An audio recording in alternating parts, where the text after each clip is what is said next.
प्रेम प्रेम प्रेम करत राहिलात तर मग उद्या खाणार काय, रस्त्यावरती बसणार आहे का दोघं पण? तसं नाही करू शकत ना. काहींच्या केसेसमध्ये असं असतं की लग्न झाल्यानंतर ना ते लोक सेटल होतात. आमच्या केसेसमध्ये असं झालं की लग्न करण्यासाठी आम्ही पहिलं सेटल होऊन दाखवलं घरच्यांना. तर मला कोणी जर हा कमेंटमध्ये प्रश्न विचारणारच की काय बघून तू त्याला हो बोलली किंवा यालाच का निवडलं, हा जर प्रश्न तुम्ही कराल तर मला असं वाटतं की हा ब्लॉग पूर्ण पहा, तर या प्रश्नाचे उत्तर तुम्हाला ह्याच्यामध्ये मिळतं. सांगतो ना तेव्हा मला माहिती आहे की सगळं माझ्या मागे काय व्हायचं. तो बोला की तुला म्हणजे कॉलेजचं मी कुठे बसलेली, कुठे काय घातलेलं हे पण त्याचं अजून पण लक्षात आहे. आणि मग त्याने सांगितलेलं की त्या टॉपवरती मला पहिल्यांदा म्हणतो टॉप पण मी अजून जपून ठेवले की ह्या टॉपवरती मी तुला पाहिलं होतं की सगळ्यात पहिलं कॉलेजच्या त्या स्टेअर्सवरती बसलेली आणि फेसबुक ओपन करून काहीतरी त्यात करत होती. इतकं म्हणजे त्याने बघितलं होतं. कुठे होतो आपण?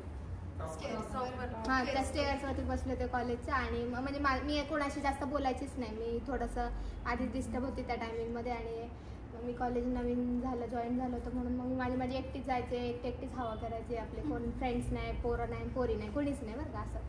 आणि मग ते मला घाबरायचे पण बरेच लोक त्या टायमिंगला. घाबरायचे म्हणजे असं नाही की काय हे का म्हणून, पण नाही का बोलायला पण पटकन पोरं घाबरायचे त्या टायमिंगला. कोणी पोरी असं बाबा हिच्या कुठं नादी लागायचं, उलटं काय केलं तर असं, म्हणून मग कोणी जास्त माझ्याशी बोलायचं नाही. त्या पोरामध्ये असं डिस्कशन व्हायचं की ही लय डेंजर, हिच्या तर कोणी नादीच नाही लागत, हिला कोणी पटवूच नाही शकत किंवा हिला नाही का कोणी हिच्याशी बोलणं पण लय मुश्किल आहे की ही कोणाशी बोलल म्हणून. तर तसं 6 महिने तुम्हाला ऑब्झर्व करत होता की मी कुठं जाते, काय येते, कोण आहे का माझ्या कॅन्टीनमध्ये. नाही एकदा त्याचं ज्या ग्रुपमध्ये तो थांबला होता ना त्या ग्रुपमध्ये पोरं माझ्या ओळखीची होती. तर सहज कॅन्टीनमध्ये काहीतरी जाणं झालं आणि त्या दिवशी नाही का ती पोरं दिसली म्हणून मी नेमकी थांबले. तर ते फ्रेंड्स लोक कॉमन फ्रेंड्स आता बोलता काहीतरी डेज, आता जानेवारीमध्ये डेज असतात ना हे फेबचे, तर त्याचं डिस्कशन चालू होतं की कसं काय वगैरे असं काहीतरी चालू होतं ते मला वाटतं. तर त्या टायमिंगला आम्ही बोलत होतो. तर सगळं बोलणं वगैरे झालं. आता आपापल्या घरी निघायची वेळ आली तेव्हा माझ्या शूजची लेस निघाली होती. आणि मग कोणतंच पोरगं डेअरिंग करणार, तो एकटाच म्हणून म्हणतोय तुमच्या शूजची लेस निघाली, पडशान तुम्ही खाली, शूजची लेस बांधा. त्यावरनं आमचं पहिलं कॉन्व्हर्सेशन झालं की शूजची लेस निघाली, ती शूजची लेस बांधा, नाही तर मग पडणार. मग तिथून मी बांधली ती शूजची लेस आणि मग तिथून ओळख निर्माण झाली. आणि तो असा आहे ना की एकदम शांत बसतो. मग असं कोणाची इच्छा जरी नसलं तरी तिथं लक्ष जाणार की काय असं की एवढं शांत बसतो. तर ती पहिल्याच ह्याच्यामध्ये ती गोष्ट खटकली होती की एवढं काय पण पार बोलायला येत नाही पार एवढं नाही का. तेव्हाच ते खटकलं होतं की एवढं कसं कधी शांत असू शकतं. अख्खा ग्रुप बोलतोय आणि हा फक्त हाताची घडी घालून थांबलाय आणि नाही का हां असं करतोय, जे की मला अजिबात नाही आवडत. असं मला असं कसं बोलणारी माणसं आवडतात, फटाफट रिस्पॉन्स देणारी माणसं आवडतात ना. मीचे लगेच नाही तर तशी माणसं जास्त आवडतात.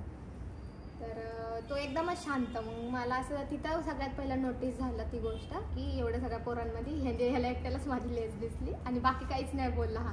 तर म्हणला बरं. मग तिथून मग असं रोजचंच नाही का, मग रोजचंच ते हे काही ना काहीतरी निमित्ताने असं पहिलं कधी नोटीसच नाही झालं की तुम्हाला एवढं बघतोय वगैरे असं काही डोक्यात पण होतं. मग ते रोजचंच असं कॉलेजच्या ह्याच्या सकाळच्या याच्या टायमिंगमध्ये आपला ब्रेक होतो ना, त्या ब्रेकच्या टायमिंगमध्ये माझ्या क्लासरूमच्या शेजारी जवळच कॅन्टीन असायचं.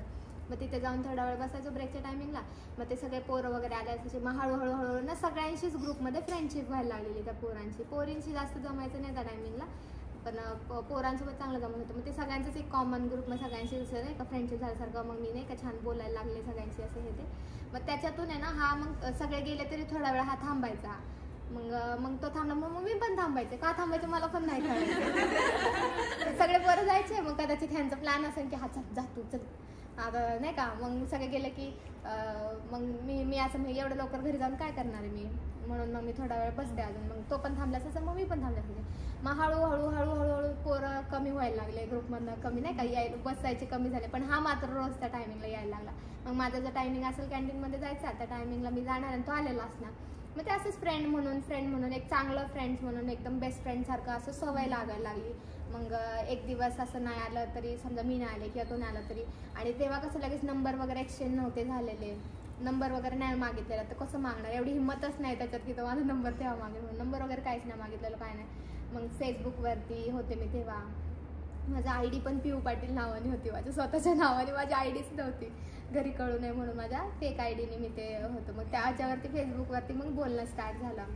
काहीतरी असंच फेसबुकला मेसेज टाकला असेल वाटतं त्याने, त्याच्यावरनं मग बोलणं वगैरे स्टार्ट झालं आणि बोलतो तसे महिने निघत गेले. म्हणते ना बेस्ट फ्रेंडवाला जे असतं ना की हां ह्याच्याशिवाय आता करमणार नाही, आपला बेस्ट फ्रेंड जिगरी फ्रेंड कसं असतो तशा टाईपमध्ये ना एकदम सवय लागल्यासारखी झाली. अचानक असं काहीतरी एक दिवशी झालं आणि तो बोलतच नव्हतं माझ्याशी.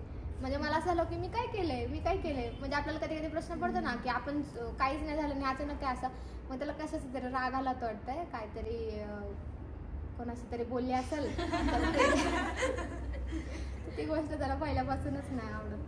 तर त्या गोष्टीचं त्याला थोडंसं राग आल्यासारखं झालं मला वाटतं. त्यामुळं किंवा काहीतरी मी खोटं बोलली असेल की काहीतरी खोटं तेव्हा मी बोललेली, तर त्याला राग आला. तो बोलतच नव्हतं माझ्याशी. मला असं झालं की मी काय केलं म्हणून. मग मी काय झालं म्हणून मी करायला त्याच्या घरापर्यंत त्याच्या मागं मला सांग मी काय केलं. कारण की असं लवशिप वगैरे असं काहीच नाही डोक्यात, फक्त एक चांगलं बेस्ट फ्रेंड. मग आपलं बेस्ट फ्रेंड आपल्याशी बोलणं की कसं होतं माहिती आहे ना मला. तसं टाईप मला असं झालं की मी काय केलं मला असं करमेन असं झालं. मग मी त्याच्या गाडीच्या मागं, त्याची गाडीची स्पीड एवढी जोरात आणि मी त्याच्या मागं माझी स्कूटी वळती पळवती जोरात तर ती गाडी पळना. ती गेअरवाली गाडी कुठं आणि पोरी काय एवढं सुनाट पळतात की किती म्हणत तरी. गेले आणि मग तो पण त्याच्या घराच्या तिथे ना गोल राऊंड मारून लांबून, कुठं घरी कळलं नाही पाहिजे म्हणून गोल राऊंड मारून, तरी पण मी त्याच्यासारखंच गोल राऊंड मारून परत गाडी तिथंच आणली. नेमकं त्याचे फादर तिथं बसलेले होते.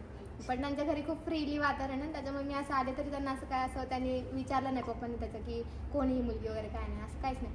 मग त्यांनी बघितलं नाही, पार घरापर्यंत आली. मग त्याला वाटली वाढीवच दिसतील, ठेवायचं तिथनं पहिली. आणि मग शाळेला गेलं. मला काय झालं का नाही बोलत आहे.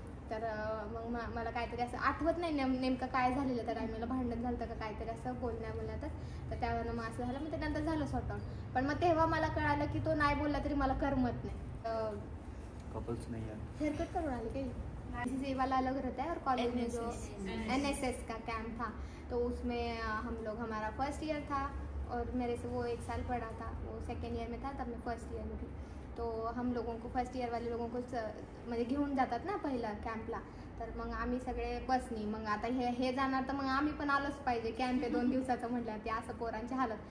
पण मग पोरं बसनी नाही येणार, हे पोरी बसमध्ये बसून गेल्या, आम्ही तर नाही बसनी येणार म्हणून 4 व्हीलर घेऊन मागं गाडीच्या आणि आले. आणि मग सरांनी दिला हाकलून ह्यांना की बसमध्ये नाही आले, तुम्ही कामं करायला नाही आले तर मग काय उपयोग आहे तुमचा, बसमध्ये येऊन काय फायदा आहे. तर बसमध्ये आले असं तर ठीक आहे, तुम्ही कॅम्पला आले, तुम्ही ते एन्जॉय करायला आल्यासारखे पोर आले नाही म्हणे. आणि ते पोरं एकदम असं टुकार असल्यासारखं जर वागणार, गाडी घेऊन आले तर मग सर कशाला ठेवणार. सरांना वाटलं की ह्यांना सांभाळणं आपल्यालाच अवघड पडून, पोरींना उगाच त्रास देतील पोरं, म्हणून ह्यांना दिलं हाकलं ह्यांच्या अख्ख्या गाडीला. मग हे पोरं घरी जायच्या आधी गेली दिव्याघरला गेली आणि तिकडे एन्जॉय करायला लागली. आणि मग मी बघितलं होतं गाडी मागाली होती आणि मग मला राग आला. म्हणलं मी खुश झाले होते गाडी बघून, पण त्यांना हाकलून दिलं. मग ते मला असं झालं की कुठं गायब झाली पोरं.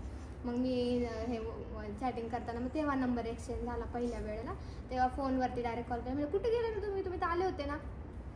आणि मी कसं न लाजता त्याच्याशी बोलत होते. म्हणजे असं समजा एखाद्याने प्रपोज केलं असं तर ऑब्व्हियसली नवीन स्टार्ट झालं तर लाजल्यासारखं झालंच ना. ह्याच्याशी असं झालं होतं की ते 3-4-5 महिन्याच्या वरती आम्ही फ्रेंडसारखं अरे का रे तू रे असं तुझ्या यायला असं अशीवाली भाषा म्हणजे अशीवालीच एकदमच फ्रीलीवाली भाषा चालू झाली होती ना. तर मग ते फोनवरती बोलत तू तर आला होता ना, मग तू कुठे गेला बरं, कुठे तुमची गँग कुठे गायब झाली असं मी बोलले. तर तुम्ही आम्हाला हाकलून दिलं सरांनी. मग मी लय हसले, म्हणजे माझा रागाच हे झाला की हाकलून दिलं म्हटल्यावर. ते ऐकलं की हाकलून दिलं, मला लय हसायला आलं. म्हणलं मग कुठे गेले तुम्ही. मग तो बोलला की आम्ही गेलो ह्याला दिव्याघरला गेलो फिरायला. म्हणलं बरं. मग ते नाही का नंबर भेटला ती मग माहिती आहे ना संध्याकाळी मग ते जेवली का आणि मग आता काय चाललंय, मग आता काय करता, खूप म्हणजे असं कंटिन्यू अपडेट नाही का छान असं फोनवरती बोलणं. आणि मग ते नवीन छानच वाटतं ना आपल्याला पण. तर मग मी पण फुल फोन येत होता तरी मला इरिटेट होत नव्हतं, मी पण फोन उचलून सगळ्या गोष्टी एंटरटेन करत होते बरं का. आणि ते बीचवरती गेल्यावरती मग नाही का ते आपलं दर पोराचं एक ठरलेलं असतं की हार्ट काढायचा आणि त्याच्यामध्ये नाही का मेलविन लिहायचं. त्यांनी त्याचं नाव लिहिलं आणि ते मला पाठवलं. म्हणलं छान. त्याने लगेचच दुसरा फोटो पाठवला आणि त्याच्यामध्ये ना MP लिहिलं होतं. मग म्हणलं हे काय, तर तो म्हणतो छान दिसतंय ना. म्हणलं पण हे काय म्हणजे नाही का इनडायरेक्टली त्याचं ते काम चालू झालं होतं की हे काय चाललं नेमकं. त्यांनी त्याच्या पद्धतीने इनडायरेक्टली काम स्टार्ट केलं होतं. तर मग मी असं दाखवलं की मला काय समजलंच नाही. मला असं इनडायरेक्टली मला ते वेगळं वाटलं थोडंसं पहिलं की असं काय. मी फक्त पाठवलं हे काय, मग हे काय. मग त्याला थोडंसं वाटलं की हिला आवडतं का नाही आवडते, जरा कन्फ्यूज झाल्यासारखं झाला. आणि मग नंतर ना त्यांनी त्याचा मित्र पंकज म्हणून बरं का त्याचा मित्र, त्याच्यावरती त्याचा फोन घेतला हातात. त्यांनी यूट्यूबचं हे ओपन केलं आपलं यूट्यूब आणि त्याच्यावरती ते नाही का कलरफुल पिक्चरमधला ते डायलॉग आहे, कलरफुल माझा प्रेम आहे तुझ्यावरती, ते वाला. आणि ते लावलं तिकडं आणि तो म्हणतो थांबा 1 मिनिट मी काय लावते ते नीट ऐक बरं का. आणि स्वतःचं तोंडाने नाही ते गाणं लावलंय आणि ते गाणं लावलंय आणि ते ऐकवतोय मला की कलरफुल.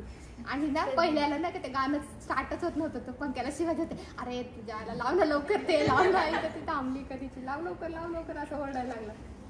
तर तो म्हणला अरे भाऊ थांब ना, चालू होईना प्ले होईना. मग ते परत दुसऱ्यांदा लावलं तेव्हा मी ऐकलं. तर म्हणजे ते इतकं स्मूथली झालं ना सगळ्या गोष्टी, मला असं कळलंच नाही की ह्यानी मला प्रपोज केला आणि मग मी नाही बोलू, मग मी का नाही बोलू, पण नाही बोलण्यासारखं काय तेव्हा त्यात असं मला त्या टायमिंगला ना मी असं काहीच नाही माझ्या डोक्यात आलं की म्हणजे मी हेही नाही पाहिलं की त्याची कास्ट वेगळी आहे, किंवा मी हे सुद्धा नाही पाहिलं की नाही का त्याच्याकडे त्याचं म्हणजे घर कसं आहे, काहीच नाही, नथिंग. पॅरेंट्स नाही पाहिले किंवा बॅकग्राऊंड कसं आहे, फॅमिली कशी आहे, नथिंग. फक्त 5-6 महिन्याच्या मैत्रीवरती म्हणजे की नाही का केअरिंग खूप जास्त आहे तो. तुम्ही पण सगळ्यांनी पाहिलं असेल की तो म्हणजे तो जेवली नाही ना, का नाही जेवली, उठ पहिली जेवून घे पहिलं, असं म्हणजे सगळ्यांसाठी केअरिंग आहे त्या बाबतीमध्ये. आणि बऱ्याच त्याच्या अशा क्वालिटीज आहेत ना की जे म्हणजे माझ्यात पण नाही आहेत त्या क्वालिटीज, त्या भरपूर क्वालिटीज त्याच्यामध्ये. गोष्टी आहेत की ज्या मी एक्सेप्टच करायला हव्यात आणि मी त्या तेव्हाच एक्सेप्ट केलं होतं की काही गोष्टी आहेत की जे कोणीच हात नाही धरू शकत त्या बाबतीमध्ये. आणि एका मुलीसाठी जे हवं असतं ॲक्च्युअलमध्ये पैसा पाणी तर सगळ्याच मुलींना वाटतो की असावा, असायलाच पाहिजे, हे असायला पाहिजे, ते असायला पाहिजे. पण कधी कधी आपण असं पण म्हणजे माझं तरी डोकं आणि विचार असेच होते म्हणून ते 10 वर्ष मी एवढे थांबले की जर खरंच पैशांवरती सगळं पडलं असतं तर माझं पैसे असणारे मुलं पण मुलींना किती हाडतूड करतात किंवा ते त्यांना व्हॅल्यू पण करत नाही किंवा त्यांना नाही का असं विचारत पण नाहीत ते कधी कधी. सो माझ्या डोक्यातनं ना ही पैशांची कॉन्सेप्टच तेव्हा आली नाही की पैसा आहे की नाही, किंवा नाही का मुलींचं तेव्हा ते क्रेज असायचं की गावाला असला पाहिजे, पैशावाला असला पाहिजे. तेव्हा ते आमच्या कॉलेजमध्ये हे मुलींचं खूप आम्हाला ऐकायला मिळायचं की पैशावाला असला पाहिजे, खानदानी असला पाहिजे, खूप जास्त त्याच्यावर पैसे असायला पाहिजे. मी तर असाच पटवणार की आमच्यासोबतच्याही बऱ्याच मुली होत्या, त्यांचंही लग्न चांगल्याच घरात लावून दिलं जात होतं एकदम मोठं. तर माझ्या डोक्यात असलं काहीच कधीच नाही आलं की नाही का असं पाहिजे तसं पाहिजे. मला ना तो पहिल्या दिवसापासून चांगला बोलत होता. पहिलं काय वाटलं नाही, पहिलं की नॉर्मल फ्रेंडसारखंच वाटलं, पण नंतर ना एकदम बेस्ट फ्रेंड झाल्यासारखं असं नाही का. मग मला काही बोलायचं असलं तरी मी बिंदास बोलायचे, मग असं तसं मी शेअर पण करायचे. पण आमचं असं रिलेशन चालू नसताना सुद्धा आम्ही एक चांगलं बेस्ट फ्रेंड झालो. पहिलं खूप जास्त बेस्ट फ्रेंड, म्हणजे छोट्या गोष्टी त्याच्या माझ्या एकमेकांना माहिती झाल्या आणि असं काय प्रॉब्लेम कधी आला नाही की असं नाही का वाद पण नाही झाला. मग फ्रेंड्स असताना एवढं कम्फर्टेबल जर होतोय आपण तर एवढं छान फ्रेंड म्हणून नातं नाही होतं. एकदा तर असं झालं की कॅम्पमध्ये म्हणजे ते हे चालू होतं, म्हणजे 2nd इयरची गोष्ट वाटतं की तेव्हा काहीतरी डान्स असतो बघा त्या कॅम्पमध्ये, संध्याकाळचा पोरी डान्स वगैरे. तेव्हा ना एक आउटफिट पाहिजे होतं, तर आउटफिट कमी पडत होतं ना, म्हणून मग आता हा एवढा चांगला क्लोज फ्रेंड झालेला होता. म्हणलं तू जा घरी आणि मम्मीला सांग की नाही का पिऊ म्हणायचे मला तेव्हा सगळे, तर पिऊला असं आउटफिट पाहिजे, मम्मी देईल. मग मम्मीला फोन करून सांगितलं तर मम्मी तर आउटफिट आहे ना रेडी ठेव, माझा एक फ्रेंड येईल त्याला दे म्हणून. तर मग मम्मीने उलटं त्याला तेव्हा पहिल्यांदा पाहिलं पण होतं आणि तेव्हा आमचं असं काही असं नव्हतं, पण म्हणजे एक फ्रेंड्स म्हणून होतो, एकदम नॉर्मल फ्रेंड्स म्हणून. तर ते मम्मीला पण आणि असं काय एकदम इझिली सगळ्यांनी पप्पांनी त्यांनी मम्मीने एकदम त्यांना इझिली पाहिलेलं आणि तो बोलायला एकदम भारी घरच्यांसोबत की नाही का. पप्पाशी त्याचं माझं आणि पप्पाचं जमणार नाही, पण पप्पाचं आणि त्याचं इतकं जमतं म्हणजे मला प्रश्न पडतो की नेमकं कोणाचा पोरग आहे म्हणजे एवढं पप्पांसोबत जमतं. मग मम्मी पण इतकं कम्फर्टेबल आहे ना, मम्मी पण गाडीमध्ये बसली ना, कोणाच्या पण गाडी जरी बसली मम्मी तरी पण हळू चालू गाडी, असं कर तसं कर, म्हणजे मम्मीने एकदम ओरडत सगळ्यांना असतात. पण त्याच्या गाडी बसली की एकदम शांत, डोळे झाकून जरी म्हणजे कधी तिचा डोळा लागला तरी पण ती कधी हे नाही. तसं दुसऱ्या कोणाच्या गाडीत बसल्याने डोळे लागत नाही, तिची उघडेच ठेवते डोळे नाही का सगळे हे हळूहळू सगळ्यांना इन्स्ट्रक्शन द्यायला. तसं त्याच्यासोबत इतकं कम्फर्टेबल सगळ्यांचं नाही का हे झालं बोलणं बॉन्डिंग वगैरे. तर ते फ्रेंड्स म्हणता आम्ही मूवीला जायला लागलो आणि त्याच्याकडे बुलेट होती, तर ते बुलेटचा आवाज पण म्हणजे आला ना लगेच कळायचा की हा आला, हा गेटच्या बाहेर, म्हणजे गेटच्या बाहेर त्याचा गाडीचा आवाज यायचा तरी पण क्लासरूममध्ये आवाज आला की आणि त्याच्या गाडीचा आवाज पण थोडा वेगळा होता. सो तो आजही आवाज तर गाडीच्या बाहेर आला तरी तुम्ही 10 बुलेटचा आवाज ऐकू असेल ना, त्यातनं त्याची कोणती नेहमी सांगू शकते, एवढं ते कानात आवाज बसलेला होता. तर ते असे एक हिंटला आपल्याला लागत गेली ना. आणि दुसरं कोणतं पोरग जवळच ये ना किंवा कोणी काय बोललं ना, कोणच नाही, कोणाचीच हिंमत होईना, असं हा एकटाच आहे की ह्याची एवढी हिंमत झाली. मग आपल्यालाही असं वाटतं ना की आमच्या कॉलेजमध्ये दुसरं कोणत्या पोराने प्रपोज नाही मारलेला किंवा असं काहीच नाही, आणि ह्याने पण प्रपोज नव्हता मारला पहिला. ह्याने आपल्या फ्रेंड्स म्हणून एकदम चांगला बॉन्ड वगैरे बनवलं आणि नंतर मग असं ऑफिशियली प्रपोज पाहायला गेलं तर ते त्या दिवशी झालं जे बीचवर. नाही तर आतापर्यंत असं की नाही हो का नाही सांग ना, किंवा नाही का हा बोलते का नाही, किंवा माझ्याशी लग्न करते, असं ऑफिशियली त्याला ते बोलताच नाही आलं कधी. इतकं त्याने बॉन्डिंगमध्येच सगळ्या गोष्टी हे केल्या. मग नंतर एकदा मुलगी सिरियस झाली ना, मग विषय संपला. मुलगी सिरियस झाली ना, मुलगी सोडत नाही लवकर. तर ते म्हणजे मी पण असं नाही का, हां असं नाही का, हां एकदम स्पष्ट, हां मी पण नाही असं कधी बोललीच नाही की हां माझं हाय म्हणून, तसं नाही. मग ते फ्रेंड बोलता बोलता मूवीला जाणं, मग कॉलेज संपलं की थोडाफार वेळ असं कॅफेला जाणं किंवा कधी लंचला जाणं. हे नाही का आत्ताच्या मुली डेट वगैरे टाकतात, लंच डेट, डिनर डेट, हे आम्ही 10 वर्ष आधी करून बसलोय. म्हणजे लय मजा केली, लय खूप हे केलं, खूप एन्जॉय केला, खूप जास्त फिरलो. पण कॉलेजपर्यंत फर्स्ट सेकंड इयर थर्ड इयरपर्यंत मजा वाटली ह्या सगळ्या गोष्टी करायला. जेव्हा सेकंड इयरला मी गेले ना, तेव्हा गर्लफ्रेंड काय असं सोपं गोष्ट नाही मला असं वाटतं. गर्लफ्रेंड जर ठेवायचे तर खर्च पाणी करावं लागतं. खर्च पाणी म्हणजे बघ ना, हॉटेलला जाणं आलं किंवा कुठे फिरायला गेलो तर 1000-2000 रुपये तरी माणसाच्या खिशात तरी असले पाहिजे ना. आणि कॉलेजमध्ये असताना थोडी माणूस कमवत असतो, तेव्हा तर घरात नाही येतो ना असं. हां, ज्या मुलांना पॉकेट मनी मिळतो किंवा खानदानी ज्या श्रीमंत असतं त्यांच्या अकाउंटवरच 10-10 लाख रुपये असतील तर ते काय पोरीवरती 1-2 हजार रुपये रोज उडवायला पण कमी नाही करायचं. पण त्याचं तसं फॅमिली बॅकग्राऊंड नव्हतं, माझंही नव्हतं, तर त्याच्याकडून मी काय एक्सपेक्ट करणार आहे. आणि सेकंड इयर आता खरंच स्ट्रगल स्टार्ट होतं बरं का. सेकंड इयरला म्हणजे पहिला तर असं हे वाटत नाही. थर्ड इयरला फर्स्ट सेकंड इयर तर असंच आमचं झालं. मी जेव्हा थर्ड इयरला गेले तेव्हा त्याचं कॉलेज कम्प्लीट झालं होतं. तर मग कॉलेज कम्प्लीट झाल्यानंतर ना हे लागणार ना काय ना काहीतरी पुढची प्रोसेस करायला. काय घरामध्ये असं खानदानी असं एवढं रिच फॅमिलीतून नाही आहे, एकदम नॉर्मल फॅमिलीतून आम्ही दोघं पण आहोत. मी असं नाही म्हणणार की मुलगा रिच फॅमिलीत नाही आहे, मी खूप रिच फॅमिलीमधून आहे, असं बिलकुल पण नाही. त्याची पण फॅमिली मिडल क्लास आहे आणि माझीही फॅमिली मिडल क्लासच आहे. तर मग असं असतं ना की कॉलेज झाल्यानंतर मिडल क्लास फॅमिलीच्या मुलांना जॉब करावाच लागतो. तर त्यांनी जॉब शोधला, तर तो NG राठीला म्हणजे पुण्यामध्ये शनिवार पेठेत जायचा जॉबला. सगळ्यात पहिला जॉब तिथे त्यांनी केला. तिथे जॉब केल्यानंतर म्हणजे की कुठे कमी नको पडायला, खुश राहायला पाहिजे मी म्हणून. मग जॉब स्टार्ट केला, सेटल तर झालं पाहिजे. मग जॉबपासून सुरुवात झाली. 19,000 रुपये पहिला त्याला जॉब, पहिला पेमेंट 19,000 रुपये होता. त्यानंतर ना त्यांनी WNSला अप्लाय केलं. मग WNSला नाईट शिफ्ट चालू झाली. मग नाईट शिफ्टला कसं असतं की दिवसभर रेस्ट थोडंसं आणि रात्रभर काम करायचं. तर मग WNS झालं. त्यानंतर ना त्याला माझं ग्रॅज्युएशन कंप्लीट झाल्यानंतर ना त्यांनी WNS सोडला आणि इन्फोसिसला ट्राय केला. इन्फोसिसला ट्राय करण्याआधी मी आणि तो सोबतच एका इंटरव्ह्यूला गेलो होतो. तर माझं तर आर्ट्समधनं असल्यामुळे मला काय एवढं स्कोप मिळणारच नव्हता.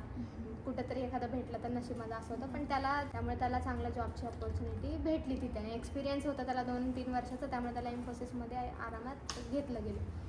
तर इन्फोसिसमध्ये लागल्यानंतर ना, आणि मी इकडे स्ट्रगलिंगचा माझा पिरियड चालू होता की व्हिडिओज वगैरे बनवणं आणि मग मेकअपचा फ्रीलान्सर म्हणून घेणं. मग मला माझा पहिला जॉब लागलेला ह्याला आपल्या HDFC बँकेला. HDFC बँकेला जॉब करताना मला 11,000 रुपये 11,500 रुपये हातात येत होते. ठीक आहे. आणि मग असं व्हायचं की Monday to Saturday full job आणि संडेला सुट्टी.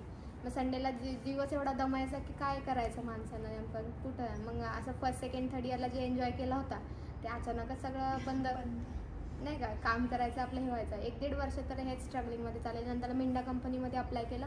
मिंडा कंपनीमध्ये जेव्हा मी जॉबला जायचे तेव्हा 8,500च पेमेंट होता, 8,500. तर 8,500 रुपये पेमेंटमध्ये मग सर्वाईव्ह करायचं.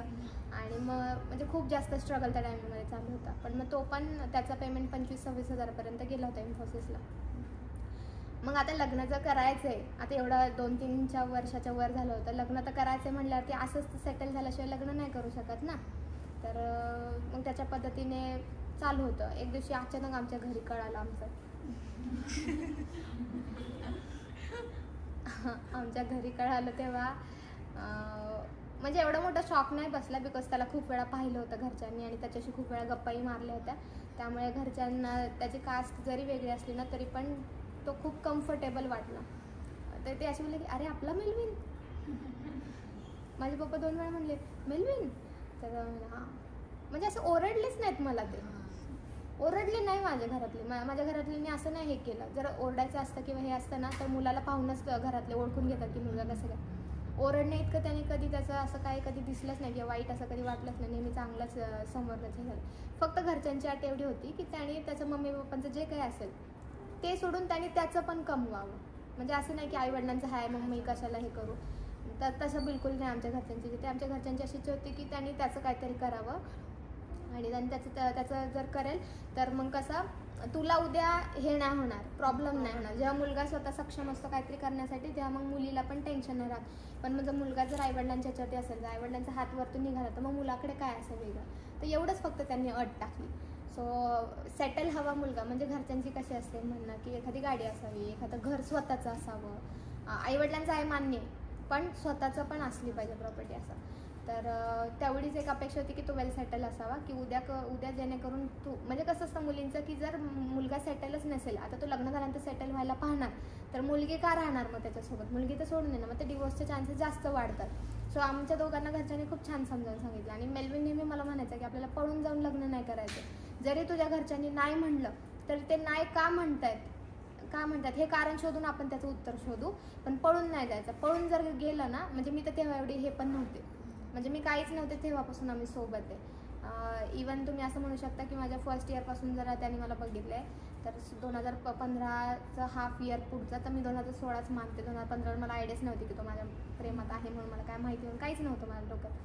तर 2016पासून जर मी पकडला तर तेव्हा मी तर काहीच नव्हते त्या टायमिंगला. माझी जस्ट सुरुवात झाली होती, म्हणजे मी जेव्हा 0 होते तेव्हाही तो माझ्यासोबत होता. हा फायनान्शियली सपोर्ट तोही नाही करू शकला, आणि माझ्या घरच्यांकडून पण फायनान्शियली सपोर्ट म्हणजे पैशांचा सपोर्ट नाही मिळाला, बिकॉज नव्हते त्यांच्याकडे एवढे, तर ते कुठून देणार आहेत. आणि कोणाकडून कर्ज काढून त्यांनी मला द्यावं इतकं तर मी त्यांना कधी फोर्स नाही केलेलं. सो जसं माझ्या फॅमिलीला त्या टायमिंगला फायनान्शियली सपोर्ट करायला जमलं नाही परिस्थितीमुळे, तसं त्यालाही नव्हतं जमलं त्यावेळेला फायनान्शियली सपोर्ट करणं. तर मग मला त्याच्याशी, त्या दोन्ही म्हणजे माझ्या फॅमिलीशी पण आणि त्याच्याशी कधी असा हा वाद नव्हताच की मला फायनान्शियली सपोर्ट नाही केला, असं काहीच नव्हतं. मला स्वतःला मोठं व्हायचं होतं, कारण की मला माझ्या स्वतःच्या पायात उभं राहायचं होतं. आणि तो नेहमी कायम एक हे सांगायचा की पळून नाही जायचं आपल्याला, आपण काही करू, जॉब करू, आपण नाही का सुखी राहणं महत्त्वाचं आहे, खुश राहणं महत्त्वाचं आहे, पण कसंही करू आणि हे करू. पैशांचा जरी सपोर्ट नसेल मिळाला त्या टाईमला, पण मेंटली खूप सपोर्ट मिळाला.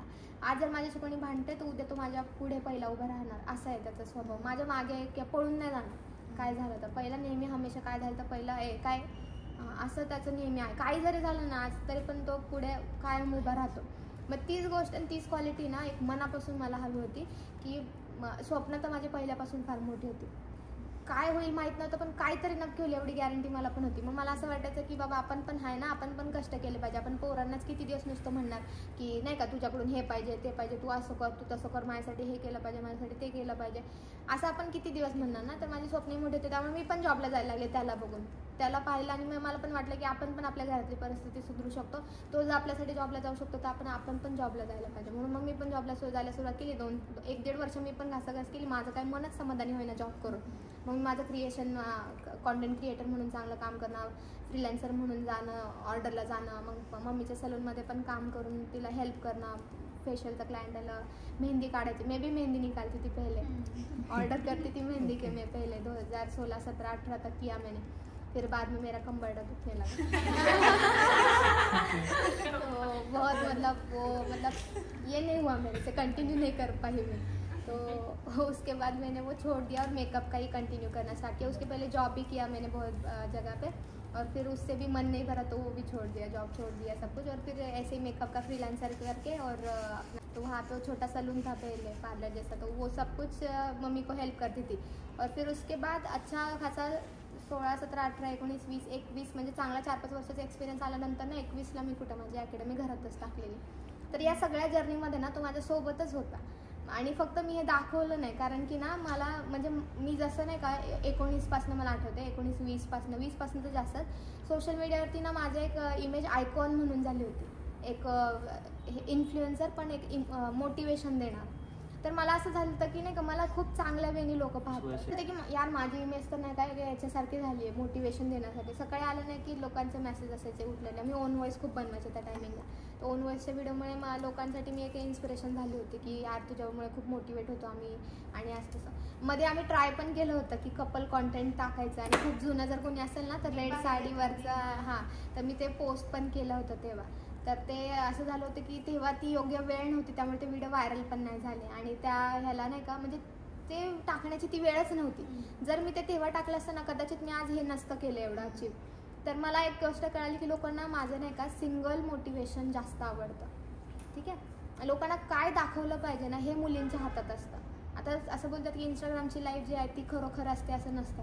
काही गोष्टी खरंच खऱ्या नसतात, पण काही गोष्टी असतात की आपल्याला काय दाखवायचं आणि काय नाही दाखवायचं हे माहिती पाहिजे. तर मी ना 2019लाच ही कॅटेगरी डिवाईड केली की प्रोफेशनल वेगळं आणि पर्सनल वेगळं. आणि मी कायम तुम्हाला पण शिकवलं की आपल्याला हे वेगवेगळे ठेवायचं. म्हणून मग मी काय केलं, फक्त प्रोफेशनल गोष्टी दाखवायला सुरुवात केली आणि पर्सनल सगळं जपून ठेवलं. आणि त्यामुळेच कदाचित हे इतक्या वर्ष टिकलं पण.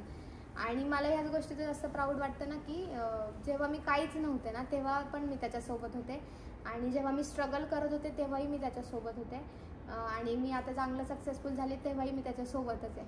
आणि मी त्याचा तो प्रत्येक फेज बघितला आहे. त्यांनी पण माहिती आहे का, जॉब करून त्यांनी त्याची 4 व्हीलर घेतली, त्याने त्याचं स्वतःचं घर घेतलं. मग त्याने एवढं मेहनतीने ह्या 2 गोष्टी घेतल्यात. एका नॉर्मल जॉब करणाऱ्या मुलासाठी ह्या गोष्टी हप्ता भरून हे करणं खूप अवघड असतं. मग जो मुलगा एका मुलीच्या घरच्यांच्या अटीसाठी वेल सेटल होण्याचा प्रयत्न करतोय, हीच गोष्ट मला असं वाटतं की एका मुलीला प्रयत्न करणं महत्त्वाचं आहे. परफेक्शन नसलं तरी चालतं, पण प्रयत्न जास्त महत्त्वाचे आहेत. आपण असं म्हणतो की नाही परफेक्ट नाही, बंगला नाही आहे, मग मी कसं जाणार. आपल्या तरी घरी कुठं बंगला आहे, तेव्हा मग आपण बंगल्यात जायला पाहिजे. बोलतात पोरी सरकारी नोकरीवाला पाहिजे, सरकारी नोकरीवाला नसेल तर मग आपण नाही, मग तसा नवरा नको. मुलींचं काय त्यांचे असतात ना की बाबा नाही सरकारी नोकरीवालाच पाहिजे, तो असेल तरच मी जाणार. मग मला असं वाटतं की आपल्याकडे तरी कुठे सरकारी नोकरी आहे, किंवा आपला भाऊ तरी कुठे सरकारी नोकरीला, ते आपण असं बोलायला. मग त्या टायमिंगला ही कॉन्सेप्ट माझ्या डोक्यात तेव्हाही क्लिअरच होती की आपल्याकडे पण नाही, आपण त्यांच्याकडून एवढी अपेक्षा करतो. हां, घरच्यांची जी अपेक्षा होती की बाबा वेल सेटल व्हावं, ती गोष्ट त्याच्यासमोर मांडली, त्यांनी ती डोक्यात ठेवली. मग त्यांनी पण 19, 20, 21, 22, 23, 24पर्यंत चांगलं जॉब केला, चांगलं त्याच्यावरती हप्ता भरत होता ह्याचा. त्याची गाडी झाली, त्याची गाडी पण नेल झाली आता, आणि त्यानंतर आता त्याचं घर पण झालं. त्याच घरात मी माझं नवीन पाऊल ठेवणार. तर मी खूप एक्सायटेड आहे की मी जे त्याच्याकडून अपेक्षा केली होती त्यांनी ती पूर्ण करून दाखवली. त्याच्या पद्धतीने त्याने 100% करण्याचा प्रयत्न केला. ते जर त्याच्या जागी मी असते, कुठे होते रे मी,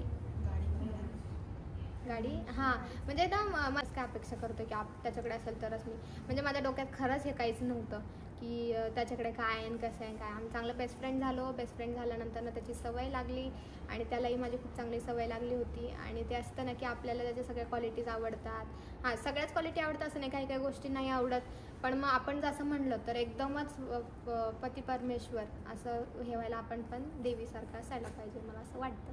तर मग सगळ्या अपेक्षा 100%पेक्षा 100% असं करण्यापेक्षा इम्परफेक्शनला परफेक्ट करण्यात आयुष्य घालण्यात आहे, तर वेगळीच मजा आहे. म्हणून मग मी पण तेव्हा विचार न करता म्हणजे सोबत राहिली ना, पहिलं ओळखलं कसं आहे काय, आणि मगच मी पण हो बोलली. असं नाही की डायरेक्टली हो बोललेली, पण स्वभाव आवडला होता मला. मेन स्वभाव महत्त्वाचा होता माझ्यासाठी. असं होतं की मी संध्याकाळी घरी आल्यानंतर ना मला छान वेलकम करावं अशी इच्छा. असं नाही की तोंड वाकडं आणि वेळ नसणं, असं नाही, असं काहीच नाही. किती पण बिझी असलं तरी कायम माझ्यासाठी तो तत्पर असतो. मी असं कितीतरी वेळा पाहिले की त्यांच्या फॅमिलीतल्या फंक्शनला पण तो पहिला जात नाही, पण माझ्यासाठी नेहमी तो उभा असतो. माझे मामा जेव्हा वारलेले तेव्हा पण स्वतः हॉस्पिटलमधून डेड बॉडी काढण्यापासून ते छोट्या सगळ्या गोष्टी, आता आपल्या इकडे काय काय असतं हे त्यांच्या इकडे नसतं, तरीसुद्धा त्यांनी सगळ्या छोट्या गोष्टी स्वतःच्या ह्याने म्हणजे हे केलेलं, पुढचा मागचा विचार न करता, की नाही का काय असतं काय, सगळ्या रिच्युअल्स जे असतात ते सगळं विधी सगळं त्यांनी म्हणजे न घाबरता एवढं सगळं केलं. अजून काय पाहिजे ना, माझ्या आजीच्या वेळेला पण तसंच. पटकन काय झालं ना पहिला धावून येतो, असं नाही की माझ्याकडे वेळ ना काय नाही. आता राणीताईची जेव्हा डिलिव्हरी होती ना तेव्हा स्वतः त्यांनी गाडीत राणीताईला नेलं की कधी पण, आणि रात्रीची वेळ होती तेव्हा. तर म्हणजे तत्पर आहे आपल्या लोकांसाठी कायम. आणि जर तुमच्याकडे पैसा आहे, खूप जास्त पैसा आहे, ठीक आहे, पैशाशिवाय आपण काहीच नाही करू शकत, मान्य, पण पैशाने आपण सगळं विकत पण नाही घेऊ शकत. पण मग पैसा आपण कमवू पण शकतो, कष्टाळू आपण होऊ पण शकतो. पण जर तुमच्यात जर माणसाळूपणाच नाही आणि माणुसकीच नाही, मी तर एकदम माणसाळू आहे, मला माणुसकी खूप जपायला आवडतं. आणि जर तो तसा नसता तर मग काय उपयोग आहे. पण तो तसाच निघाला जसं मी आहे, माझ्यापेक्षाही जास्त त्याला माणुसकी आहे. आणि मी तरी नाही का खूप बडबड करणार, पण तो एकदम शांत काम एकदम. तर मी 100 शब्द बोलेल तेव्हा तो 10 शब्द बोलेल, असं इतका स्वभाव छान आहे. म्हणजे असं बोलतं ना, बडबडी बायको तर शांत नवरा, सेम असंच कॉम्बिनेशन आहे. थोडा चिडचिडपणा तर प्रत्येकामध्ये असतो. तसं पाहायला गेलं तर मग मी तर किती तापट आहे, खूप जास्त राग येतो मला पटकन. मग त्या मानाने तो खूप जास्त कंट्रोल करतो माझ्यासाठी. आणि असं नाही की मी काहीतरी हाय आत्ता म्हणून मग तो खूप जास्त आहे, तसं नाही. पहिल्यापासूनच स्पेशल आणि प्रिन्सेससारखं ट्रीटमेंट मिळाली. पहिल्यापासूनच पायात काय चप्पल घालायची असेल किंवा काय नाही का असं आडलं, पहिल्यापासून तसंच सेम ट्रीटमेंट मिळालेली आहे. आणि असं कधीच हे नाही वाटून दिलं की की मी स्पेशल नाही, असं कधीच नाही. मी फेमस नव्हते तरी पण त्यांनी मी स्पेशलच आहे असंच नेहमी हे केलं.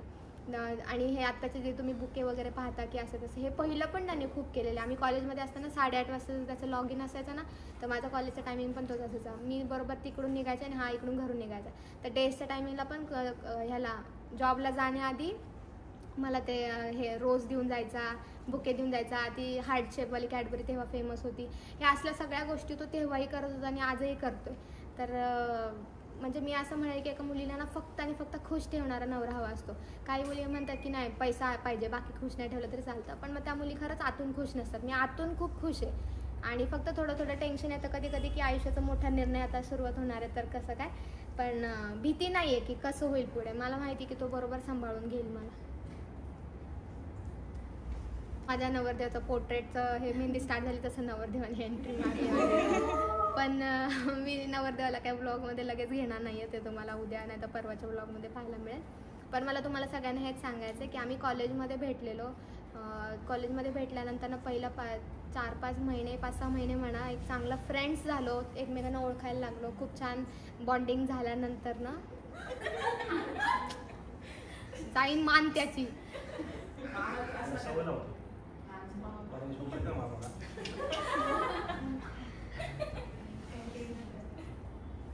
तसं लय मस्ती करतो, लय म्हणजे लय, पण ओळखीच्या माणसांसोबतच. अनोळखी माणसांसोबत असं एखादं म्हणजे की बापरे किती शांत आहे.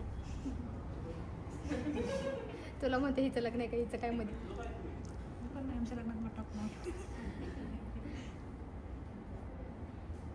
तर आपण त्याला दाखवू नाही शकत, पण त्याचा आवाज तुम्हाला नक्कीच ऐकू शकतो. तर आपण त्याला एक क्वेश्चन, तुम्हाला काय विचारायचं, आज तुमचा दिवस आहे, तुम्हाला काय विचारायचं असेल तुम्ही दादाला विचारू शकता. तुम्ही विचारा, मग दादा असे इथं वैभवच्या इथं थांबून बोलेल, म्हणजे ब्लॉगमध्ये सगळ्यांना ऐकायला मिळेल.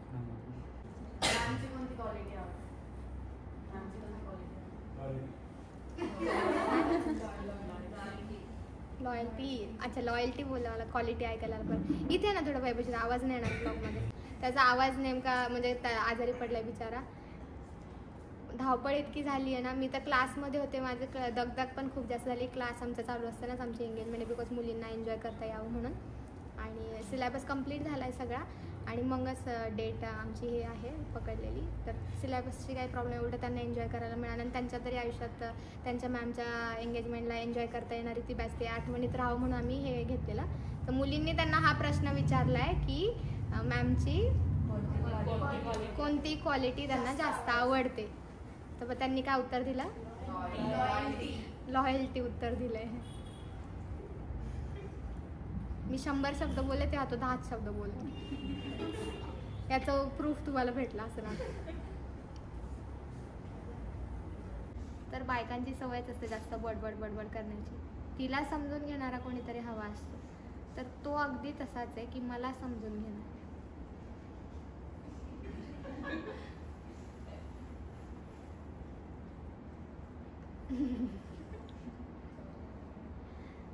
आणि दुसरी गोष्ट की म्हणजे आता माझा भाऊ म्हणा, माझे पप्पा म्हणा, माझी मम्मी म्हणा, माझी दीदी म्हणा, सगळ्यांशी इतकं छान बॉन्डिंग आहे त्याचं की कोणी त्याला नाही म्हणूच नाही शकलं. त्याची जेव्हा घरी ओळख झाली की हाच आहे का, हाच आहे तो जिचा असं जसं हे झालं, तेव्हा कोणी नाही नाही म्हटलं. फक्त त्यांचं एवढंच एक्सपेक्टेशन होते की खुश ठेवलं पाहिजे तुला आणि तो पण त्याच्या स्वतःच्या पायावरती उभा असला पाहिजे. असं नाही की फॅमिली आहे तर मग फॅमिलीचंच सगळं. उद्या कोणी असं बोललं नाही पाहिजे की नाही का त्याचं काय आहे सेपरेट, विचारणारे भरपूर असतात. लोकांचं काय नाही, पण तू खुश असली पाहिजे ॲटलिस्ट. बघा तो तुला सगळ्या गोष्टी ते खुश ठेवू शकतो असं.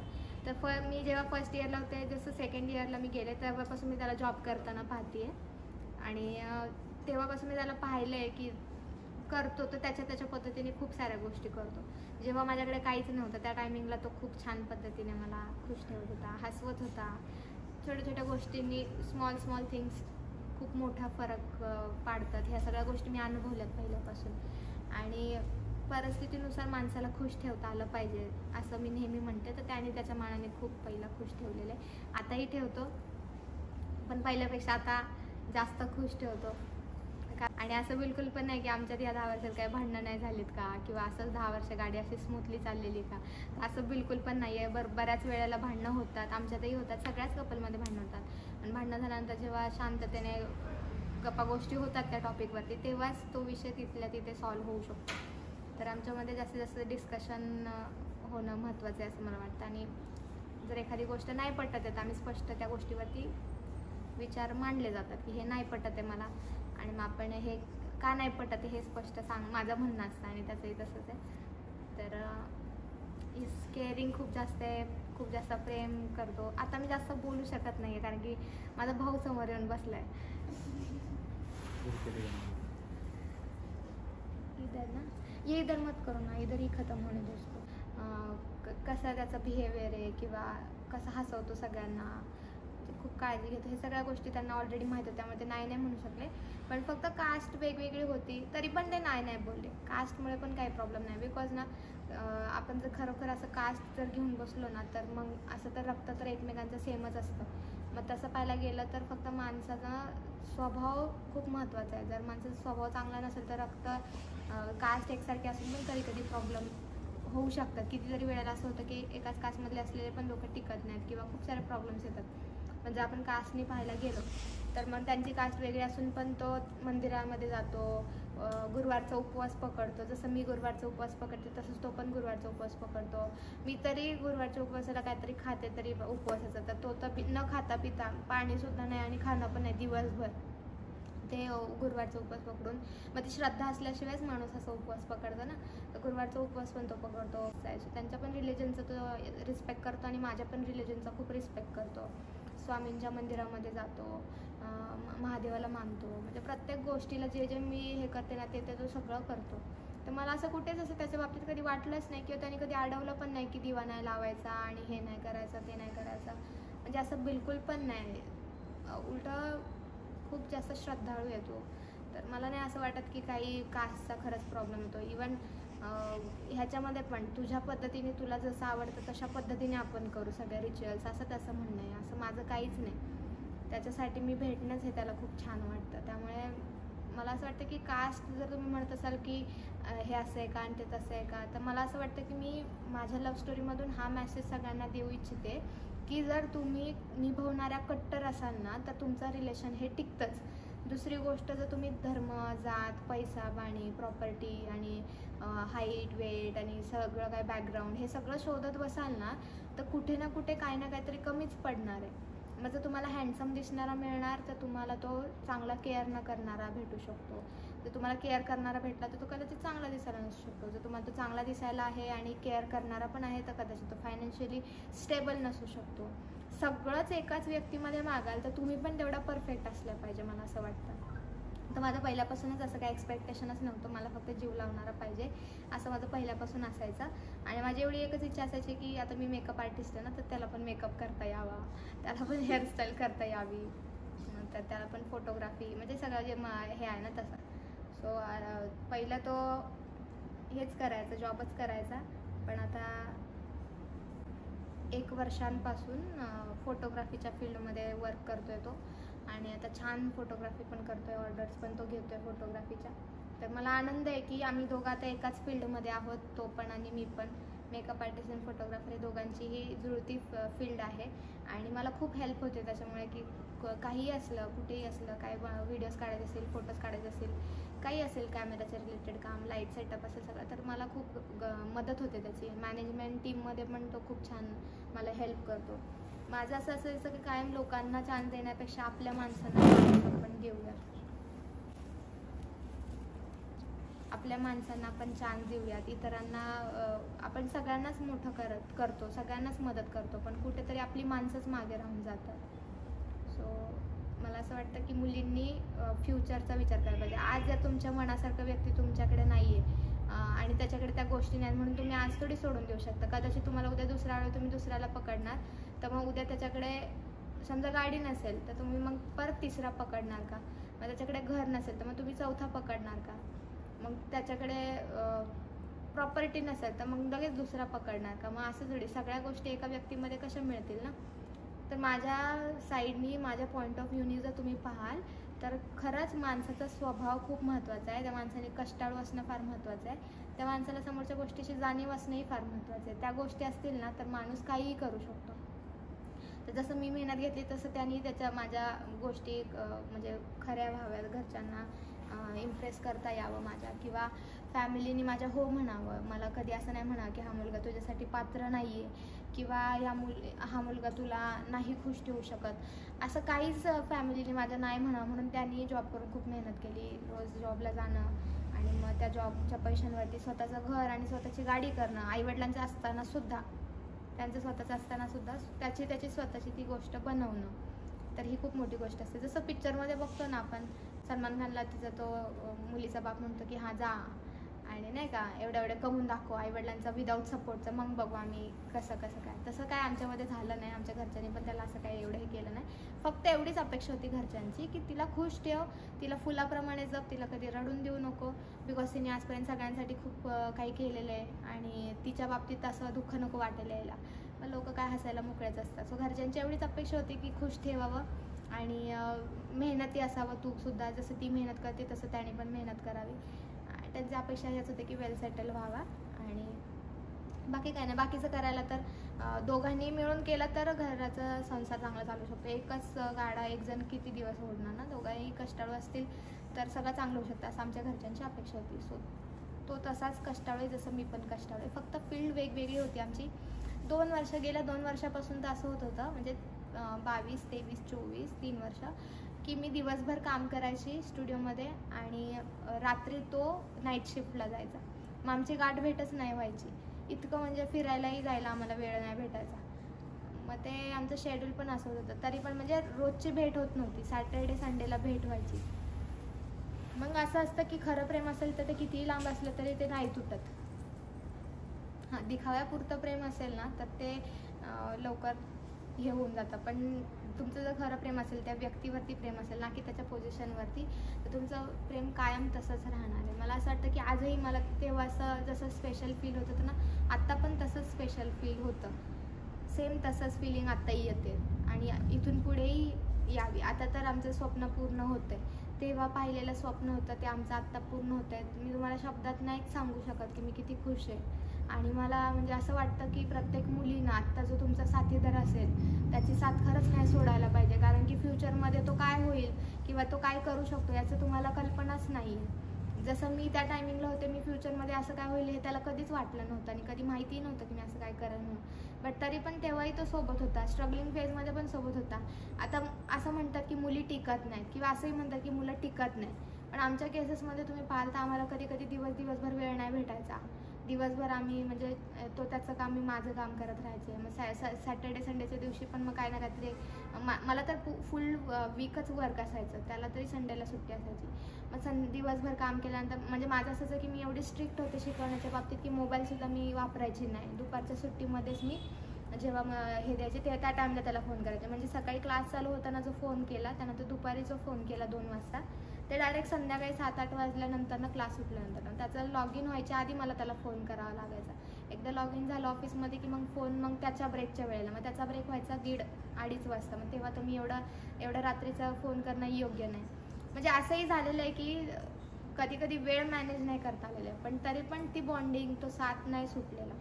तर जर ज्या कोणी मुली असतील ज्यांना असं वाटत असेल की मुलांनी पूर्ण वेळ द्यायला पाहिजे किंवा मुलींनी अख्खा वेळ मलाच दिला पाहिजे त्या मुलांनी, मग त्यांनी कामधंदा कधी करायचा?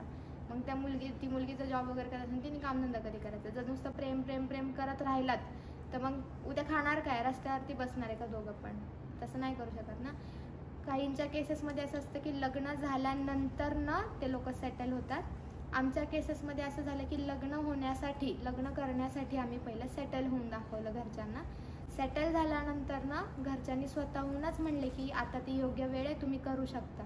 कसलाही नकार माझ्या घरच्यांनी दिला नाही. माझी जी स्वप्न होती की मला असं घ्यायचं आहे, मला हे घ्यायचं आहे, माझ्या लग्नात मी असं करेल, माझ्या लग्नात मी तसं करेल, अगदी मनासारखं मी ते सगळं घेऊ शकले, का तर मी तेवढं हार्डवर्क केलं. पण मी जर फक्त माझं प्रेम 2016 पासूनचं प्रेम माझं तसं मी नुसतं तेच लावून बसले असते सोशल मीडियावरती, मी फक्त तेच टाकत बसले असते की माझं प्रेम. हा ठीक आहे ना, आहे प्रेम मान्य, पण मग त्याची एक योग्य वेळ असते. माझी ती योग्य वेळ नव्हती म्हणून मी त्याच्या आधी कधीच पोस्ट नाही केलेलं. पण असं नाही की आम्ही फिरलो नाही किंवा असं नाही की आम्ही काहीच टाकू शकलो नाही. आम्हाला जसा वेळ मिळेल, जसं हे करता येईल तसं आम्ही खूप एन्जॉय पण केला. प्रश्न हा नाही आहे की वेळ मिळत नाही, प्रश्न हा आहे की वेळ काढला पाहिजे. आपल्याला पण असं वाटलं पाहिजे की आपण कधीतरी चला आपल्या नवऱ्याला नेऊयात डिनरला, किंवा असं की चला आपल्या नवऱ्याला काय ते आयफोन सगळ्या मुलं देतात, ठीक आहे, चांगली गोष्ट आहे, खूप भारी वाटतं की मुलींना ते आयफोन मिळतात. आपण एवढे सक्षम नाही होऊ शकत का की पहिलंच आपल्याकडे आयफोन असला पाहिजे? हां, त्या आयफोनवरतीच बसायचं आहे का की नवरदेव साखरपुड्याला आयफोन? चांगली गोष्ट आहे, एखाद्या मुलीला मिळतोय तर काहीच वाईट नाही आहे त्यामध्ये. पण मग आपल्या साईडने आपण काय देतोय नवरदेवाला? आपल्या साईडने मुलासाठी काय गिफ्ट असतं? व्हॅलेंटाईन डेला मुलांनी मला द्यावं, गिफ्ट द्यावं, हे द्यावं, ते द्यावं, असं असतं अपेक्षा. पण मग आपल्या साईडने आपण काय एफर्ट्स घेतो? काहीच नाही ना. तर ही कॉन्सेप्ट माझ्या डोक्यात तेव्हाच क्लिअर होती 2016ला की आपण पण त्याला काहीतरी देऊ शकलो पाहिजे. माझ्या साखरपुड्याला मला पण त्याला काहीतरी नाही तो आपल्या हिसाब से की आपल्याला पण आपल्या साखरपुड्याला त्याला काहीतरी स्वतःहून गिफ्ट देता आलं पाहिजे. घरच्यांच्या ह्याच्यावरती तर कोणी पण उड्या मारू शकतं रे, स्वतःच्या हिमतीवरती करण्याची गोष्टच वेगळी असते. माझ्या ह्या लव्ह स्टोरीमधून तुम्हाला परत एकदा इन्स्पिरेशन मिळणार आहे की जर मुलगी कट्टर असेल आणि मुली 10 जागी पाय ठेवणाऱ्या नसतील तर आहे त्या साथीदाराला पण त्या पुढे घेऊन जाऊ शकतात. प्रत्येक स्त्रीच्या असं म्हणतात की प्रत्येक पुरुषाच्या मागे स्त्रीचा हात असतो. जर स्त्रीला पुरुषाने तेवढा फ्रीडमच नाही दिला, जर पुरुषाने स्त्रीला तितकं पुढे जाण्यासाठी अप्रोचच नाही केलं, जर तेवढी हिंमतच नाही दिली, तर कदाचित स्त्री आपण एवढे मोठे पाऊल उचलणार नाही. जसं माझ्या फॅमिलीने खूप जास्त सपोर्ट केला, मेंटली मला स्ट्रॉंग बनवलं, जसं त्यांनी स्वप्न पाहण्यासाठी तेवढी जिद्द, फ्रीडम दिला, तसंच त्यांनी सुद्धा तसंच केलं. मला कधी कपडे घालण्यामध्ये त्याची बंदी नाही आहे, किंवा कधी कधी मला ऑकवर्ड होतं की अरे असं तर नाही वाटत आहे, तसं तर नाही वाटत आहे, पण तो बोलतो पाहणाऱ्याची नजर तशी असली पाहिजे. आपण आपले विचार ठरवतात की आपण किती त्या खालच्या लेवलचं आहे, त्यामुळे तू नको वेगळा विचार करू, तू तुझी कम्फर्टेबल ज्यात वाटतं ना त्याच स्टाईलमध्ये तू राहा. लोकांच्या दृष्टीने विचार करू दे. त्याचे विचार फार सॉलिड आहेत. माझे पण कधी कधी तसे विचार नाही, तसं तेवढं हे क्षमता विचार करण्याची चांगली आहे. हां, चांगल्या कर्माची फळं चांगली मिळतात. तर माझ्या कर्माचं फळ मला माझा नवरा मिळाला, तो खूप केअरिंग आहे, खूप जास्त केअरिंग आहे. आणि माझी जी कंडिशन असते दिवसभर खूप जास्त हार्डवर्क करण्याची, संध्याकाळी मी गेल्यानंतर मला एकच अपेक्षा असणार की बाबा माझ्या नवऱ्याने माझी केअर घ्यावी. सो माझ्या सगळ्या स्टुडंटनी पाहिलं की दादा किती केअर घेतो, माझीच नाही त्यांचीच किती घेतो. तर काय झालं तर, आणि कधी भांडणं झाली की तेव्हा पण बघितले पोरींनी की कसं काय झालं तर लगेच पहिला पुढे असतो, काय झालं असं हे करून. म्हणजे असं पळ काढणाऱ्यातलं माझा नवरा नाही आहे, किंवा असं वेळेला हात सोडून देईल तर असं बिलकुल पण नाही आहे. जरी उद्या काय झालं तर तो माझ्या आधी पहिला पुढं राहील, एवढी मला गॅरंटी. माझ्या घरच्यानंतरनं तो मला खूप छान जीव लावू शकतो, एवढं मला विश्वास आहे. म्हणून 10 वर्षांनंतरनंही मी आजही त्याच्यासोबतच आहे. जर मला थोडासा पण माझा विश्वास डगमगला असता, किंवा मला असं वाटलं असतं की यार मला नको वाटतंय, मला असं कन्फ्युजन होतं, तर मी हा निर्णय घेतलाच नसता.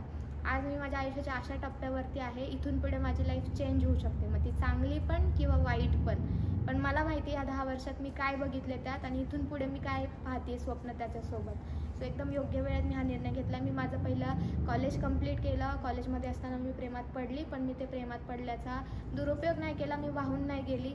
त्यानंतर आईवडिलांचं नावही खराब नाही केलं. आमच्याही इथे बऱ्याच मुली प्रेमात पडतात, पण त्या प्रेमात पडलेल्या व्यक्तीसोबत लग्न नाही करत, का तर घरच्यांना मंजूर नसतं. माझ्याही घरच्यांना मंजूर नव्हतं, पण लुक वाईज किंवा प्रॉपर्टी वाईज अशा गोष्टींमुळे नाही, तर पुढे जाऊन त्यांनी त्याचं स्वतःचं काय करावं, सेटल व्हावं एवढंच. पण कधी त्यांनी असं हे नाही केलं की याची कास्ट वेगळी आहे आणि महान. त्यांनी पण माणुसकीच पाहिली, त्यांनी बघितले जवळ ना की किती केअर घेतो, म्हणूनच ते लोक पण हे झाले. नाहीतर आज ज्या पोझिशनला मी आहे त्या पोझिशनवरती तर कोणताही पोरगा मला हा म्हणू शकतो, किंवा कुठल्याही मुलासोबत माझं चांगल्याच्या चांगल्या पोरांसोबत हे होऊ शकतं. बट मला असं होतं की जो माझ्या तेव्हाही सोबत होता त्यासोबत मी आत्ताही असावी, एवढंच माझी इच्छा होती. आणि असं नसतं ना की माझे दिवस बदलले म्हणून मग मी दुसरा पकडायचा, किंवा माझे दिवस चांगले आले म्हणून मग मी माझ्या लेवलचा पकडायचा, असं नाही. आणि इथे लेवलचा काय म्हणजे लेवलचा काय समजतं, माणसांमध्ये लेवल नसतंच, त्याच्यामध्ये जो दर्जा असतो तिथे लेवल झाला. पण इथे कसं आहे की माणसं शेवटी लग्न माणसाशी करायचे, मग त्या माणसाचा जो स्वभावच बेकार असेल तर काय उपयोग येते लग्न करण्यात, पण काहीच अर्थ नाही, बरोबर की नाही. माणसाचा स्वभाव खूप महत्त्वाचा आहे, आणि माझ्या नवऱ्याचा स्वभाव एकदम रॉयल. सो मी खूप लकी आहे की तो मला भेटला म्हणून, आणि त्याला माझी लॉयल्टी खूप आवडते असं त्याने मला सांगितलं.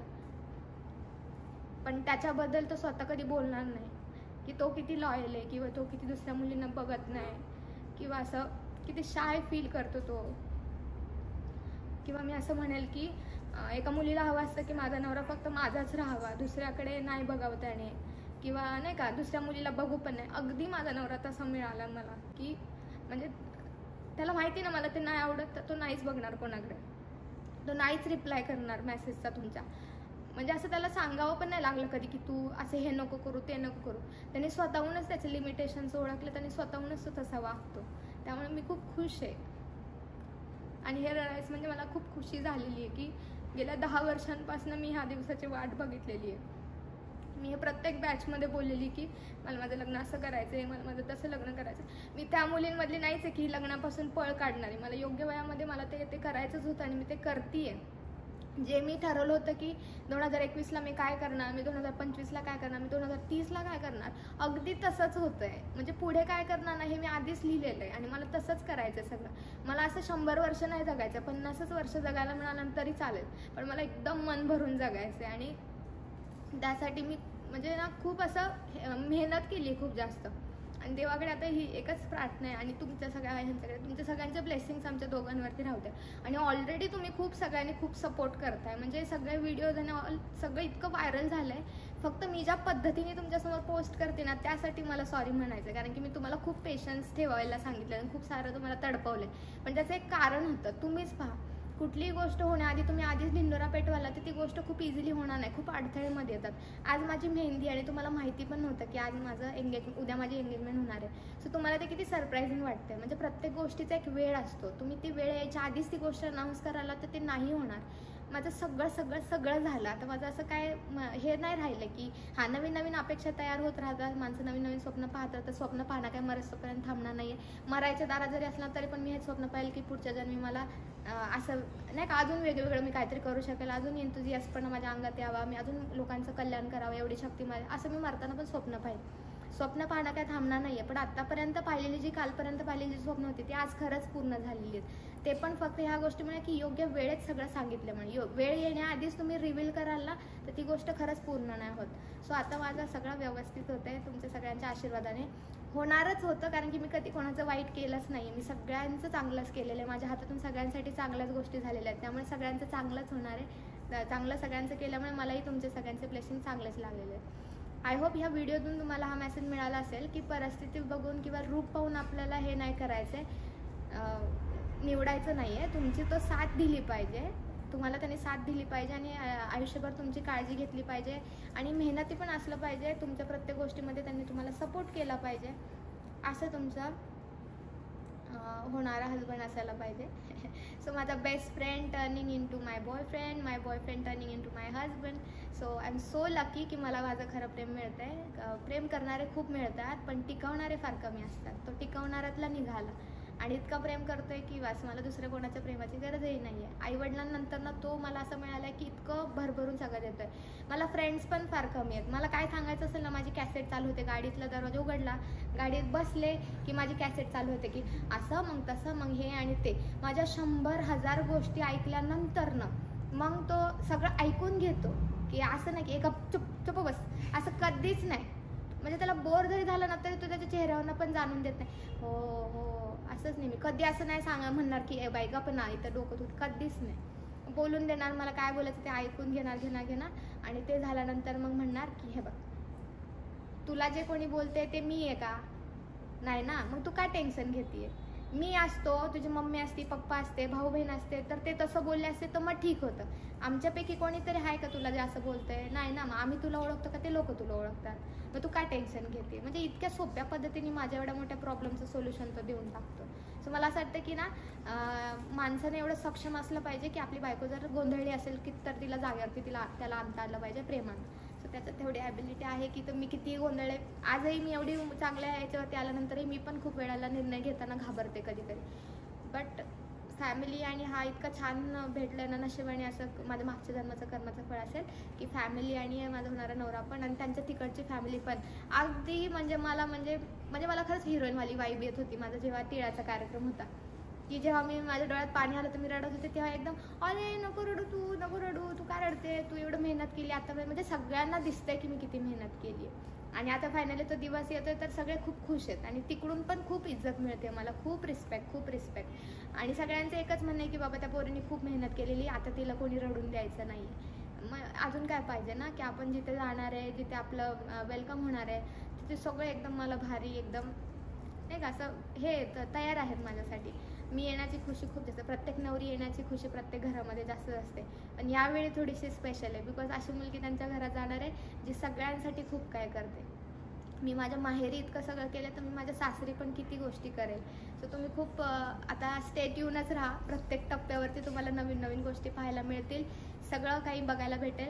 मी सगळं म्हणजे आमच्या दोघांना सोडून सगळ्यांना जास्त रिव्हील नाही करत बसणार आहे. तुम्ही कमेंट्समध्ये वगैरे जरी म्हणाल की यांना दाखव त्यांना दाखव, बिकॉज कसं प्रत्येकाची लाईफ एवढी सोशली पब्लिश नाही करता येत. प्रत्येकजण एक प्रायव्हेट लाईफ जगत असतं आणि मी माझ्या सोशल मीडिया थ्रू माझ्या घरच्यांना कोणाला प्रॉब्लेम होईल असं काही करू शकत नाही. त्यामुळे माझ्या ब्लॉग्समध्ये आम्ही दोघं तुम्हाला जास्त दिसू, पण तुम्ही आग्रह करू नका की ह्यांना दाखवा त्यांना दाखवा, ह्यांना येऊ द्या त्यांना येऊ द्या.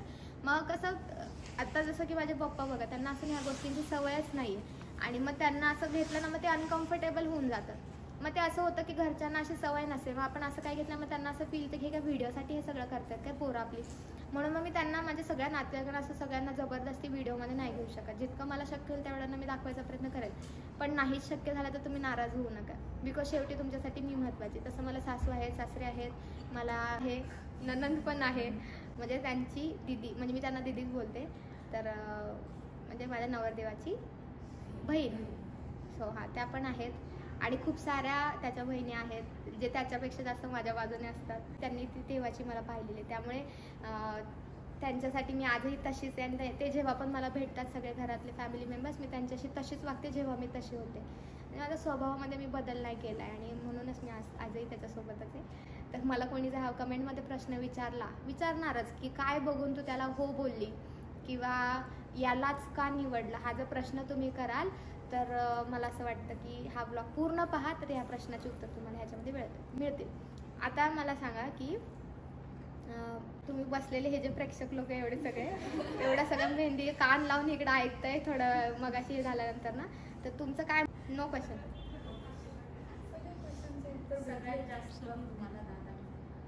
सगळ्यात जास्त म्हणजे मी इतक्या वेळ रामायण महाभारत जे सांगितलं दादा गेला का? सगळ्यात जास्त म्हणजे खूप साऱ्या क्वालिटीज आहेत त्या खूप जास्त आवडतात. ते जेव्हा गाडी चालवताना तेव्हा आवडतं मला. गाडी चालवताना मी बघत असते ना, मी लय वेळ ट्राय करते त्याच्यासारखं करायचं, पण मला काही येत नाही बिकॉज त्याचा एक्सपिरियन्स माझ्यापेक्षा जास्त आहे गाडी चालवायचा. मी खूप वेळा ट्राय करते त्याच्यासारखं गाडी चालवायचं, पण तसं काय होत नाही माझ्याकडून. गाडी चालवताना मला आवडतं. परत आहे ना म्हणजे कधी कधी कसं होतं की एखादं जर गाडी चालवत असेल आणि तुम्ही जर साईडला डुकली लागली तर ते काय म्हणजे उठ ना असं करतात की नाही झोप नको उठ तुझ्यामुळे मला पण झोपेल. तर मला तसं नाही ट्रीट मिळत. मला असं होतं की मला असं म्हणतो की ते सीट आहे ना व्यवस्थित खाली कम्फर्टेबल कर आणि पाठण व्यवस्थित टेकव, थोडेसे पायाचे पुढे घे आणि रिलॅक्स तुझं मोबाईलवरती काम चालू आहे. म्हणजे भाई अजून काय पाहिजे ना की तुम्हाला असं कोणी म्हणत नाही की तो मोबाईल बाजूला ठेव ना माझ्याशी बोल, असं नाही कोणी म्हणत आहे. तुम्हाला असं कोणतरी बोलतंय की दिवसभर थकली असेल थोडी रिलॅक्स हो आणि मग तुझी एडिटिंग कर. आणि मग मी जर असं प्रश्न विचारते की तुला असं वाटत नाही का कधी की तुला मी कमी वेळ देते, तर म्हणतो आता त्यालाच विचारू आपण नंतर कसं. तर म्हणजे ती क्वालिटी का आवडते की प्रत्येक गोष्टीमध्ये ना नीट अँड क्लीननेस असतो की हा करतेस ना रेस्ट, व्यवस्थित रेस्ट करणं, वाकडे तिकडे का पडले सरळ व्यवस्थित रिलॅक्स हो. परत खायच्या बाबतीत पण मी विसरले ना तर तो नाही विसरणार की त्या टायमिंगला ते गोष्ट म्हणजे टाइम टेबल कसं असतं आपला तसं त्याला बरोबर लक्षात राहतं. म्हणजे स्किप नाही करायचं अजिबात तसल्या गोष्टी. जे योग्य आहे ना त्या वेळात झालं पाहिजे. घरच्यांसारखं अगदी सेम मम्मी पप्पा कसे असतात आपले की दुपारचा टाइम झाला चल ना जेव ना, तुला काय आहे का नाही जेव पहिली, तसंच सेम करणार. म्हणजे केअरिंग खूप जास्त आहे. त्याचं माझ्याकडे खूप लक्ष असतं की म्हणजे नाही का असं प्रत्येक वेळेला लक्ष असतं लय जाम, असं दाखव ना की लक्ष नाही पण जाम लक्ष राहतं. गाडी चालवताना पण आम्ही किती वेळा नोटीस केलंय हां जर तुम्हाला झोप लागली असेल हां. तर तोंडावरती असं ऊन लागलं हां, हां, असेल तर लगेच ते सगळं ते खाली घ्यायला सांगणार. हां म्हणजे लक्ष असतं प्रत्येक गोष्टीला की काय खुपतंय काय दुखतंय काय नाही असं त्या बाबतीमध्ये. आणि लाजत नाही अजिबात. जसं की मुलाला असत की मी कसं मेडिकलमध्ये जाऊन मी कसं तुझं ते सामान आणू, तसं नाही अजिबात. हां तुला गरज आहे थांब मी आणतो, ते सगळं आणणार. जे मुलाला असतात ना हे जा बाई तिकडं तू पोरीला पाठव एखाद्या, तसं नाही बिलकुल पण. म्हणजे जे तुम्हाला गरज आहे ना ॲक्च्युअलमध्ये की बाबा हा पोरांनी त्या बाबतीत तरी नाही लाजावं, वेळेला गरज पडली तर काय करणार आपण नाही जाऊ शकलो तर त्या बाबतीत तर बिलकुल पण नाही लाजत, बिंदास. आणि माझ्यासाठीच नाही माझ्यासोबतचे जेवढे पण रिलेटेड माणसं असतील ना त्यांना जर ती गरज पडते. मी स्वतः बहिणी माझा सक्का मामा जेव्हा वारलेला त्या टायमिंगला तो स्वतः किती रात्रीचं दुसऱ्या दिवशी त्यांच्या घरात ना कोणाचं तरी फंक्शन होतं, बट ते सगळं सोडून तर रात्री ते ससूनला ती बॉडी देत नव्हते बाहेर म्हणून. तर तिथं रात्री तिथून ते बॉडी काढली, म्हणजे सगळं हे केलं आणि मग तिकडं गावाला नेलं होतं. आणि सगळं विधी वगैरे हे सगळं जबाबदारीपूर्वक केलं. जसं किती छोट्या छोट्या गोष्टी आहे की त्या खूप जबाबदारीनं, आणि त्यांचं कल्चर ते नाही आहे आपल्यासारखं आणि माहिती पण नसेल बऱ्याच गोष्टी त्यातल्या. पण फक्त मी काही, माझी मेहंदी पण कंप्लीट झाली आणि तुमचा ब्लॉग पण झाला. फायनली तुम्हाला माझ्या लव्ह स्टोरीचा ब्लॉग ऐकायला मिळाला. तर आय होप तुम्हाला तो आवडला असेल. आम्ही कॉलेजचे फ्रेंड्स आहोत. फ्रेंड्समधून तो माझा बॉयफ्रेंड झाला, बॉयफ्रेंडमधून मी आता त्याला माझा नवरा करणार आहे. तर मी खूप जास्त खुश आहे कारण की माझी मनाची इच्छा पूर्ण होती आहे. अजून तुम्हाला काही क्वेश्चन्स असतील तर तुम्ही कमेंट बॉक्समध्ये टाकू शकता आणि मी त्याचे उत्तरवरती अजून नवीन ब्लॉग्स बनवेल.